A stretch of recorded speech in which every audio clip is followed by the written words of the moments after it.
Why was Jane Philpott fired? She didn't tape anybody.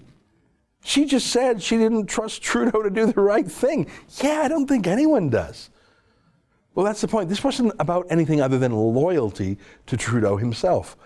Above loyalty to the law, above loyalty to your own conscience.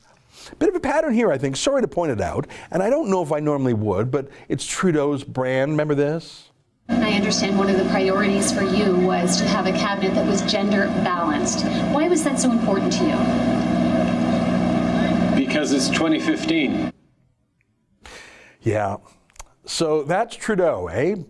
But a few months ago, Justin Trudeau drove out a Liberal MP named Leona Alslev.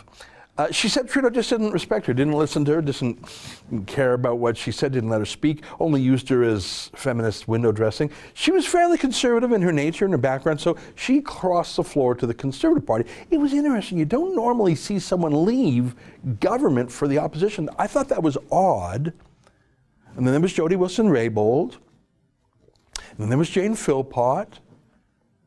And then there was Selina Caesar-Chavannes, who said Trudeau shouted at her, raged at her, when she said she was not going to run again. He was furious with her. Why does Mr. Male Feminist have such a problem working with women? What's that, 4 out of 4 of the problems he's had are women? Surely that's a pattern. That's more than a coincidence. You know, John McCallum is an awful, incompetent old man who's got a serious drinking problem.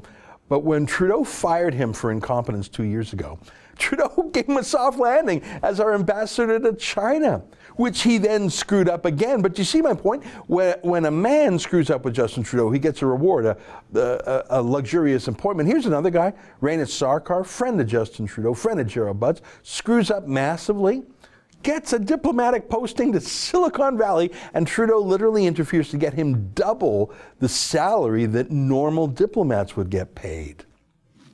Now, I'm not a feminist. I'm not the kind of guy who's into gender quotas and the whole grievance industry, but for a guy who says he's a male feminist, there sure seems to be a difference, doesn't there? He fires any women who challenge him, who are problems for him, and he gives huge golden parachutes to men who are problems for him, but he just pays them off. It's a bit of irony. You know, there's a feminist lobby group on Parliament Hill today.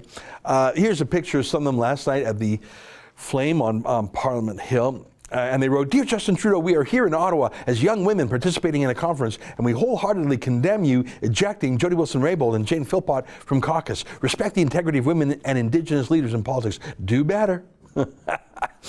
Well, they were reportedly given a lecture by their lobby group that they were there with about their meeting with Trudeau. They were told not to pull any stunts or to embarrass him because otherwise their funding would be jeopardized. So really the same message that Liberal MPs were given last night. If you criticize the boss, the generous white male patriarch, Justin Trudeau, the precious one, the dear leader from whom all gifts come, if you dare embarrass him, the giver, he will stop giving and he will take your job, he will take your pride, he will take it from you. I should say that they were taught this lesson last night. Best to learn it now, girls. Best to learn how to obey Justin Trudeau. I should tell you, though, that 47 of those 338 girls, when they were listening to Justin Trudeau in Parliament, they stood up and turned their back on him. Wow. So much for the male feminist, eh? But hey, can I show you one last thing?